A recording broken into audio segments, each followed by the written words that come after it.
Seo Hyun Jin caught in 2.6 billion Korean won Jeonse scam, struggles to recover deposit.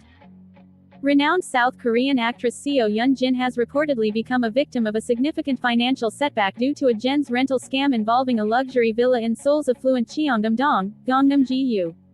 The incident, which has garnered widespread attention, highlights the vulnerabilities of South Korea's unique Jeonse rental system and the challenges tenants face in a declining real estate market. The Jeonse agreement and its fallout. In April 2020, Seo Hyun Jin entered into a Jeonse contract for a high-end villa in Cheongdam-dong, depositing a substantial 2.5 billion Korean won, approximately 1.8 million United States dollars. The agreement was duly registered, adhering to standard legal procedures. In 2022, she renewed the contract, increasing the deposit to 2.625 billion Korean won, about 1.92 million United States dollars, reflecting a 125 million Korean won, 92,000 United States dollars increment. This arrangement was typical of the Jeonse system, where tenants provide a large lump sum deposit in lieu of monthly rent, with the expectation that the landlord will return the full amount at the lease's end. However, when the contract expired in April 2024, the landlord failed to refund Seo's deposit. Faced with this breach, Seo took decisive action by registering her leasehold rights in September 2024, vacating the property, and initiating a court auction in April 2025 to recover her funds. According to Supreme Court records and real estate registration data reported on June 2, 2025, these steps were taken to address the landlord's non-compliance. Auction challenges in a tin can house. The villa, initially appraised at 2.873 billion Korean won, approximately 2.1 million United States dollars, failed to attract buyers in its first auction round. Consequently, the minimum bid was reduced to 2.2989 billion Korean won, about 1.67 million United States dollars, a figure significantly lower than Seo's 2.625 billion Korean won deposit. This shortfall has led to the property being labeled a Cheongdam-dong, or tin can house, a term used in South Korea to describe properties whose market value falls below the combined total of loans and Jeonse deposits. This classification exacerbates Seo's predicament, as it signals a diminished likelihood of recovering her full deposit. Industry experts have expressed pessimism about the prospect of a successful bid exceeding 2.6 billion Korean won, citing the ongoing downturn in South Korea's real estate market. The declining property values, coupled with the villa's Cheongdam status, pose a significant obstacle to Seo recouping her investment. This situation underscores the risks inherent in the Jeonse system, particularly when market conditions falter. Understanding the Jeonse system.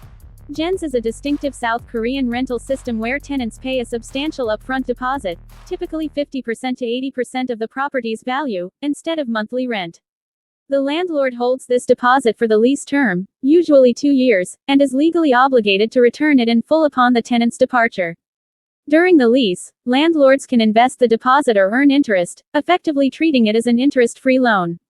For tenants, Jeonse offers the advantage of rent-free living, while landlords gain access to significant capital without the burden of interest payments.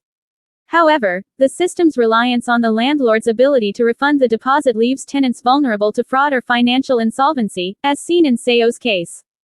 Jeonse fraud has become a growing concern in South Korea, with high-profile cases exposing systemic weaknesses.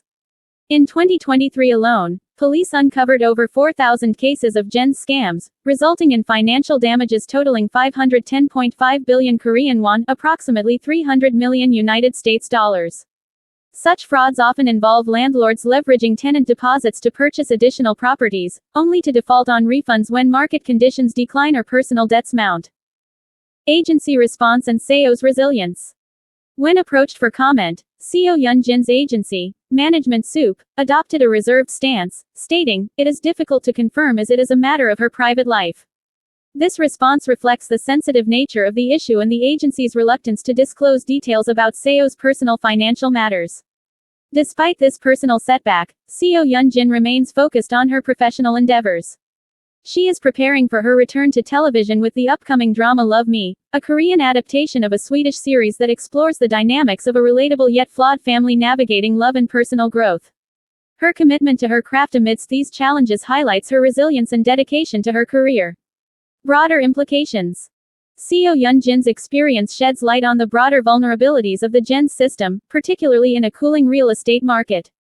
The system's dependence on property value stability and landlord integrity leaves tenants exposed to significant risks, as evidenced by the thousands of fraud cases reported in recent years.